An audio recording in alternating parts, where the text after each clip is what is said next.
Boot रे boot तेरी कौन सी कल सीधी। और फिर सवाल ये पैदा होता है कि क्या बूट कभी सीधा चलेगा।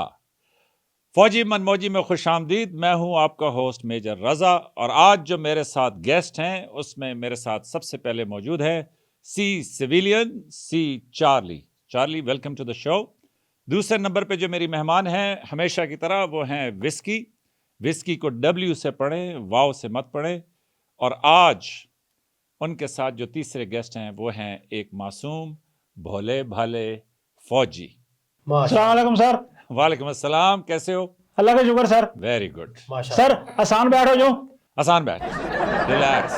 अस्सलाम वालेकुम पाजी। ए फौजी है जी जी फौजी। मैं लगा खत्म पढ़न आए फौजी अलग सो ये दसो मेरे साहब एक गल दसो यार तुसां एक गल पाई प्रोग्राम में शुरू च कि बूट रे बूट तेरी कौन सी कल सी ताड़ी केड़ी कल सीधी मैं पूछना रहा बूट रे बूट ताड़ी केड़ी अज भी सीधी यही तो आज दा सवाल है। अला हाँ कि बूट क्या कभी सीधी चाल चलेगा? चलना चलना बूट केड़ा पीछे पहली है सर चावा इसकी ना ना ना ना, बिल्कुल रिलैक्स।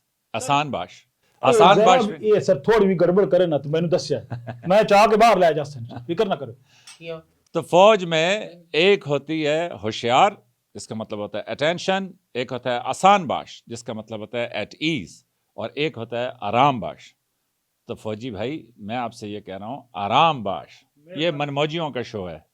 रिटायर हो गए हो हां ते बाद आराम बाश तो यार तू मैंने केड़ी पेंशन देनी सर इनको सर चुप कर रखो सरदार साहब जी सर। नहीं सर सिपाही। अच्छा अच्छा ये पेंशन नहीं देनी है। अच्छा गल भी ठीक समझे नहीं हो तुसा ना माफ करना भाई जी। इनडायरेक्ट हो ओ चलो गलती तो पेंशन पेंशन चार्लियां खुलवांदी है। ओके चार्ली, क्या बूट की चाल कभी सीधी हो पाएगी? मेजर साहब माड़ी निकी जी इस्तदाई जी ये फौज विच इतने बड़े बड़े अफसर है इन्हें कि मैं आखना चाहना कदे ते बूट सीधा करी कि नो सीधा है। और नहीं बूट ना सीधा ना बूट सीधा ऊंट की चाल औरत के पाँव की तरह है जो कभी सीधी नहीं हो सकती क्योंकि सियासत का सारा वजन इसी बूट पर है। चंगी गल भाई ने समझी गयो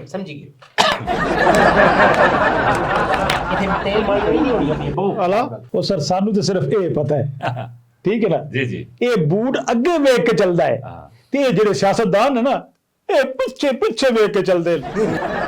अब सियासतदान पिछे देख देख के नहीं चलदा, ये तल्ले बूट नूं देख देख के चलदा है। ये जे अगे वेख के चले असी सारे सीधे राह ना लग जाइए। ये तुझे पता है ये सियासतदान इन्हें सारे ही पता है ए बूट जेड़ा ना ये किधरे बाहर गया है फैला किने नसे ये फैला कठियां करसी ते साड़ियां फैला बन सन ये सच था ये सर इन्हां नु किवें पता हैं इन्हां नु किवें पता ओ इन्हां सारियां गल्लां पता। पिछली सारी गल्लां पता अजीब है ओ सर मेनू वल फिरे दा पता कोई नहीं मेरे तो एक गल पता है जेड़ा बूट कौम नु सीधा ना कर सके ओ बूट किसे काम दा नहीं सर ये बता देता। सुना चार्ली कि जो बूट कौम को सीधा ना कर सके वो बूट किस काम का। तो प्यारे सादा फौजी भाई की इसी बात के ऊपर आज का शो ख़त्म करते हैं। फौजी मनमौजी देखने का बहुत शुक्रिया। और आखिरी बात फौजी मनमौजी की तरफ से वो ये कि बूट का ही काम नहीं है कि मुल्क को सीधा करे, सबका काम है कि मुल्क को सीधा करें, चाहे वो चार्ली हो विस्की हो। तो जो भी मनमौजी पाकिस्तान में रहते हैं हम सब ने मिलकर पाकिस्तान को ठीक करना है। तो देखते रहिए फौजी मनमौजी। आपकी मोहब्बतों का बहुत शुक्रिया। लाइक सब्सक्राइब और शेयर करें। और अगली किस्त में हम आपके लिए एक बड़ी ज़बरदस्त डिस्कशन लेके आ रहे हैं। अस्सलाम वालेकुम सर।